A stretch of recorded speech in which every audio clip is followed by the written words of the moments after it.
발빠르게 움직이는 미국 증시, 저희 정확하고 심도 있게 분석해 봅니다. 이항영 위원님 나오셨습니다. 안녕하십니까? 네, 안녕하세요. 오늘의 인사이트 살펴보겠습니다. 고공행진 지속하는 증시 걱정할 일은 없나? 여러분 오늘도요 S&P 500 지수와 나스닥 사상 최고치 고점을 더 뚫었습니다. 오늘은 실적 호조와 경제 지표가 큰 역할을 했네요. 네, 맞습니다. S&P 500은 거의 한 일주일 만에 사상 최고가를 기록했고요. 정확히는 지난주 목요일 날 사상 최고가였거든요. 그러니까 미국 시간으로 그러니까 엄청난 힘을 다시 한번 일주일 만에 확인했고요. 나스닥은 이번 주 들어와서 거의 연일 사상 최고가인 것 같습니다.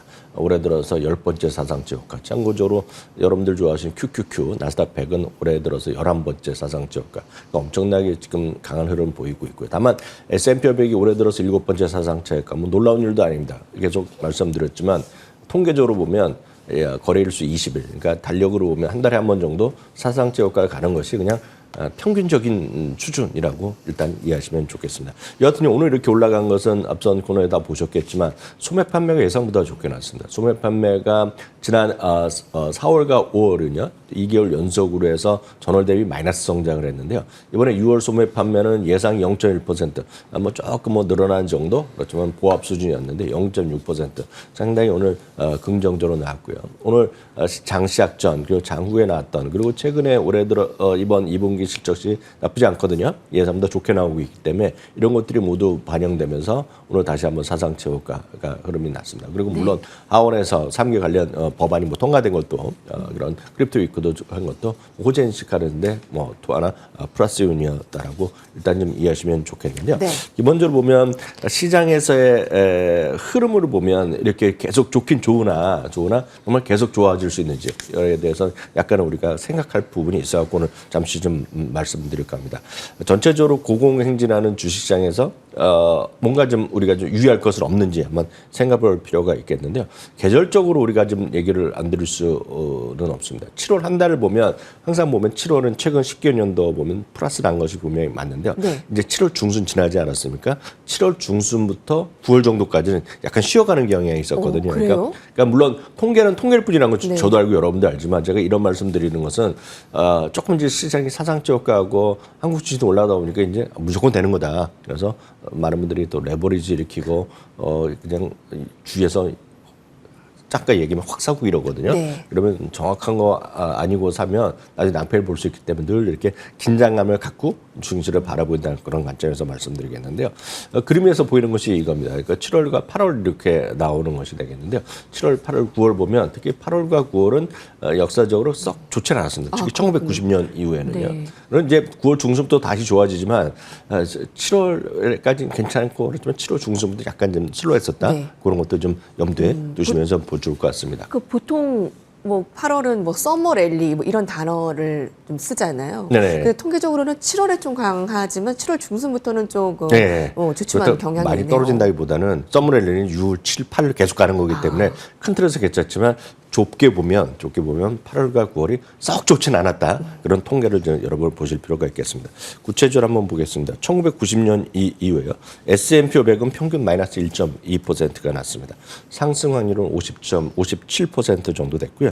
나스닥은 1990년 이후에요. 1.0% 떨어졌습니다. 상승 확률은 60%였기 때문에 8월, 9월이 썩 좋진 않았다는 것도 여러분들이 염두에 두시면서 좀 보시면 좋을 것 같고요. 이 그림은 여러분들이 자세한 거는 다 보실 필요 없게 그걸 평균을 보여드릴 뿐인데요. 전체적으로 7월 중순부터 9월 말까지의 상승률, 상승 확률 이렇게 본다 그러면 물론 평균적으로 상승 확률이 57.1, 60%가 나쁜 건 아닙니다만은 전체적으로 보면 썩 평균에 대비 엄청 좋았다라고 얘기를 할 수 없겠고 7월 중순부터 9월까지는 다우지수, S&P 500, 나스닥이 약간은 쉬었다라는 것도 좀 보셔야 될 것 같습니다.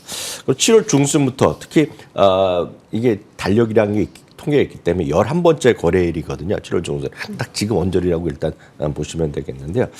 평균 손실을 기록하는 이런 기록도 있었다라고 보셔야 되겠습니다. 특히 이제 다우지수도 좀 부진했었다는 걸 아실 수 있겠는데요. 이제 기술적으로는 이건 이제 통계적으로 이제 100% 이제 과거 통계를 한번 보여드리겠고요. 기술적으로 좀 잠깐 우리가 볼 필요 있는 것은 S&P 500 그리고 특히 나스닥 같은 경우에는 상대 강도가 상당히 좀 높아져 있습니다. 지금요. 그래서 70 넘나들고 있기 때문에 약간 좀 부담스러운 수준까지 좀 흔히 얘기해서 과매수권에 좀 진입한 것도 사실이 되겠고요. 특히 나스닥 100, 그러니까 앞에 있는 1위부터 100위까지는 상당히 그런 징후를 우리가 볼 수 있다라고 보셔야 되겠습니다. 특히 이제 중요한 것은 이제 마켓 브레드스를 얘기하는 겁니다. 시장의 폭이라고 우리가 굳이 번역하는데요. 너무 일부 종목만의 상승세가 지금 이어지고 있다는 겁니다. 예를 들어서 오늘 같은 경우는 다 괜찮고 특히 어제에는 뭐 대부분의 섹터 올라갔지만 그저께 기억하세요? 그저께 새벽에는 11개 섹터 중에서 딱 IT만 올라가고 나머지 다 떨어졌었던 게 있거든요. 그러니까 너무 한두 종목에서 10종목, 20종목만 올라가는 것이 시장의 어떤 퀄리티, 시장의 질 측면에서는 좋은 게 아닙니다. 무슨 얘기냐면 주시장이 좀 건전하고 좀 안정적인 흘러갈라 움직이기 위해서는 더불어 같이 올라가야 되거든요. 근데 그렇지 않고 지금 일부 종목만의 시장의 상승폭이 상당히 축소되어 있다는 것 자체는 시장에 기술적으로는 좀 부담이 됐다고 보셔야 되겠고요. 이 시장의 폭이 그런 축소된 것은 1996년이면 거의 30년 만에 지금 최소로에 올라가는 거예요. 그러니까 올라가는 주식 종목 수가 상대적으로 적다는 겁니다. 지금요. 그것은 한쪽에 쏠려 있다는 것. 쉽게 얘기해서 엔비디아에 쏠려 있고 팔란트에 쏠려 있고 뭐 이런 거거든요. 그러니까 매그 7 중에서도 지금 올라가는 것이 엔비디아, 마이크로소프트 오늘 두 개가 사상 제고가인데요. 이런 것들에 집중돼 있다라는 것에 대해서는 약간 우리가 신경을 쓸 부분 있다라고 보셔야 되겠습니다. 마지막으로 펀더멘탈 측면에서 말씀드리겠습니다. 펀더멘탈이라는 것은 쉽게 해서 멀티플입니다. PR이 몇 배 이런 것들을 얘기해 드리겠는데요. 높은 밸류에이션 우려가 될 수밖에 없습니다. S&P 500은 지금 22.3배입니다. 12개월 예상 실적 기준 22.3배인데요. 딱 이거 보시면 팬데믹 이후 수준의 거의 최고 수준까지 좀 와 있다라고 보셔야 되겠고요. 특히 매그7 있지 않습니까? 매그7은 이제 다행스럽게 사상체 효과에 약간 아직 모자르지만 말씀드렸다시피 그 중에 두 개, 세 개가 엄청 잘 나가죠. 엔비디아, 그리고 마이크로소프트, 그리고 이제 메타까지 되겠는데 특히 엔비디아 같은 경우는 이제 무섭게 지금 치솟고 있지 않습니까? 네. 오늘 아마 173달러 간 것 같은데 오늘 역시 사상체 효과 한 3, 4일 연속 사상체 효과를 계속 가고 있는데요. 매그7요 예상 12개월 수익에 지금 29.3배입니다. 말씀드렸다시피 S&P 평균이 22배인데 이들은 이제 29.3배인데 이것도 상대적으로 나머지 예를 들어서 애플이라든가 알파벳 이런 것들 상대적으로 PR이 낮게 나와갖고 좀 올라간 거 29.3배죠. 이것들이 조금만 올라가면 이거 32, 3배 쉽게 나오거든요. 그래서 멀티플에 대한 부담감은 분명히 있다. 제가 오늘 이 말씀드린 세 가지 기준을 말씀드린 것은 시장이 나쁘다는 측면에서 말씀드린 것이 절대 아니라 여러분들 주식 갖고 계시기는 계속 갖고 가시는 게 맞는데 지금 이 상태에서 무리해서 절대 레버리지를 일으키거나 이렇게 하거나 아니면 뭐 안 올라간 주식 무리해서 사거나 이런 주식 하시다가는 지금 낭패 볼 가능성도 계절적 요인, 기술적 요인, 뭐 펀더멘탈적 요인에서 배제할 수 없다라는 그런 말씀을 좀 꼭 기억하시면 좋을 것 같습니다. 네, 오늘 이제 오른 이유 뉴욕 증시가 좀 상승을 나타낸 이유 분석을 들어봤는데 그 부분을 이해를 했는데 거기다 더불어 놓쳐서는 안 될 포인트 그리고 오늘은 특별히 계절적 또 기술적인 분석도 함께 해봤습니다. 참고하시면 좋을 것 같고요. 자, 간밤에 월가에서 쏟아져 나온 이슈들 헤드라인 정리해봤습니다. 네, CNBC가 보도했습니다. 넷플릭스 오징어 게임 효과. 네, 뭐 자체 콘텐츠가 큰 역할을 한 게 뭐 숫자로 보여졌네요. 자, 더불어 하반기 매출과 영업이익 추정치를 상향시켰습니다. 이번 주에 나온 S&P 500의 그 종목들 그 실적 발표한 기업들의 88%가 예상치를 상회했어요. 실적 시즌 괜찮죠? 네, 실적 시즌 아주 긍정적으로 나오고 있습니다. 이제 5.7% 정도가 당초 예상했던 이제 전망이었는데요. 지금 80% 넘는 83.4% 정도가 예상을 상회하는 실적을 발표하고 있는데요. 그럼 평균보다 조금 높게 나오는 거라고 보셔야 되겠습니다. 아마 이제 다음 주까지 되면 좀 더 우리가 좀 신뢰할 수 있는 수치가 나올 수 있다라고 보고 있는데요. 일단 넷플릭스가 좀 여러분들 큼지막한 주식 중에서는 기업 중에 제일 먼저 오늘 실적을 발표했습니다. 주당이익이 7.19달러가 나왔는데요. 예상치가 7.08이었기 때문에 상당히 긍정적으로 나왔고요. 매출은 딱 예상 수준이 나왔습니다. 근데 이제 진짜 더 중요한 것. 주당 이익과 매출액은 각각 47%와 16%가 증가했는데 이거보다 더 중요한 게 있습니다. 넷플릭스는 주가는 뭐 계속 고공행진하고 사상체육가 계속 추이를 가져가고 있습니다. 다만 이제 넷플릭스라는 것은 팬데믹 이전에 보면 순현금 흐름이라는 항목이 있습니다. 순현금이라는 것은 매출이랑 상관없이 이제 여러분들 돈을 벌어서 얼마만큼 거기서 현금을 창출하냐는 것입니다. 그래서 가장 중요한 회사가 유지되기 위해서 가장 중요한 거죠. 순현금 흐름이 마이너스 나오면 방법은 두 가지밖에 없습니다. 현금을 만들어야 되기 때문에 채권을 발행하거나 아니면 주식을 더 발행합니다. 우리 식으로 얘기하면요. 근데 이게 언제까지 그랬느냐? 팬데믹 때까지 그랬거든요. 네. 팬데믹까지는 이 회사가 순현금이 마이너스였습니다. 그러니까 팬데믹 지나고 나서 전 세계에서 가입자가 급증하고 뭐 미국, 캐나다 예전부터 그렇지만 이제 우리나라에서 웬만한 집에서 넷플릭스 다 보신단 말이죠. 그러니까 넷플릭스가 없는 세상을 얘기가 쉽지 않습니다. 왜냐하면 주위 사람들이 얘기가 쉽지 않죠. 오징어 게임이면 또 오징어 게임.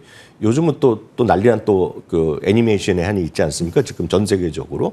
그래서 캐대헌 뭐 그렇게까지 얘기하더라고요. 그래서 그런 거를 얘기하기 위해서 넷플릭스를 보는 그런 흐름이 됐는데요. 그러다 보니 순현금 흐름이 지금 엄청나게 증가했습니다.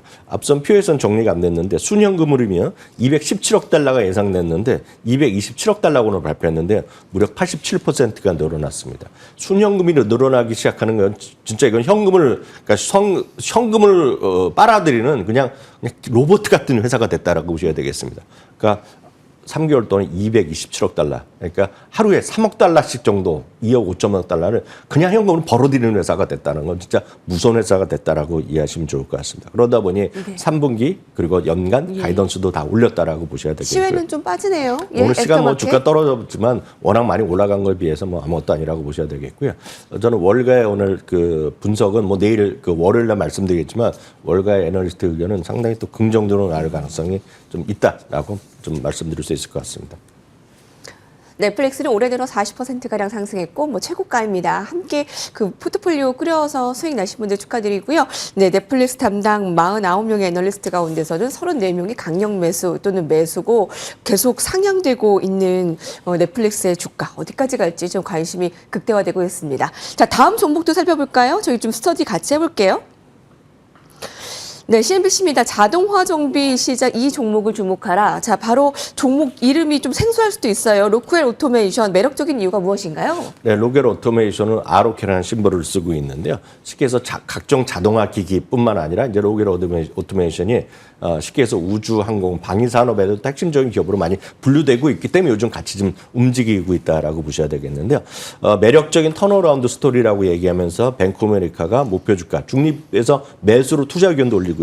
목표 주가를 360에서 이번 주에 410달러까지 거의 뭐 20%를 한 번에 올리는 엄청나게 투자 의견을 급상승시켰거든요. 바로 이런 부분들이 좀 긍정적인 요인이라고 보셔야 되겠고요.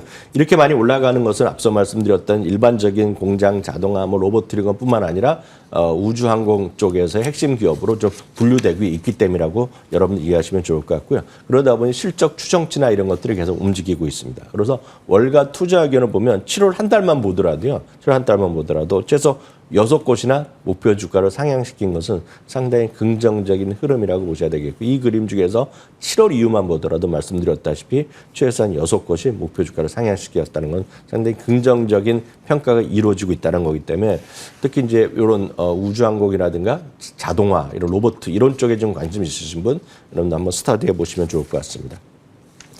뱅크 오브 아메리카가 이 회사의 성장 스토리를 주목했습니다. 자, 마지막 헤드라인 살펴보겠습니다.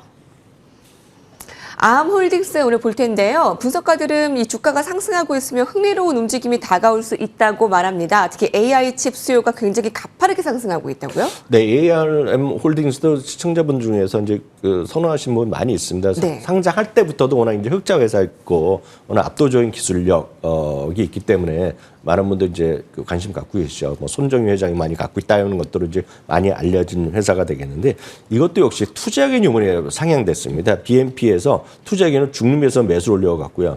목표 주가가 이렇게 올라가는 것은 상당히 특이한 경우라서 오늘 소개해드렸는데요. 기존의 목표 주가가 110달러였는데 이걸 한 번에 더블로 올려놨습니다. 210까지 올려놓은 것은 이거 대단히 많이 올린 거거든요. 그런 관점에서 좀 보셔야 될 것 같고요. 이거 기억하시는 분 계시겠지만 ARM 홀딩스가 이제 자체책 개발한다 얘기하고 첫 번째 이제 수요자가 메타에서 뭐 살 수 있다 얘기하고 그래서 이제 한때 올 봄인가요? 한번 그 뉴스가 크게 났었는데요. 이런 것들이 이제 점차 현실화되면서 ARM 홀딩스의 매출이라든가 실적에 대한 우상향할 수 있는 레벨업이 되는 시도가 나오고 있다라는 것이 BNP 파리바의 기본적인 투자 의견이라고 보셔야 되겠습니다. 정확히 보면 2월 달에 이제 파이낸셜 타임즈에서 그 보도가 나오기 시작했는데요. 그것들의 이제 현실적인 가시적인 결과가 이제 나올 것이다라고 얘기하고 있습니다. 특히 이것도 역시 7월 이후에만도 최소 세 군데나 목표 주가를 올렸다는 것도 긍정적으로 여러분들 볼 만한 부분이기 때문에 특히 ARM 홀딩스는 아까 말씀드린 로겔과 달리 이미 주주들이 꽤 계신 걸로 알고 있는데요. 갖고 계신 분은 좀 긍정적으로 좀 추가적으로 보유하더라도 괜찮을 것 같아서 소개해드렸습니다. 그 목표가가 급격하게 변하는 것 저희가 다 알 수 없잖아요. 그래서 이제 월 가이드 보시면서 체크하시면 좋을 것 같아요. 감사합니다.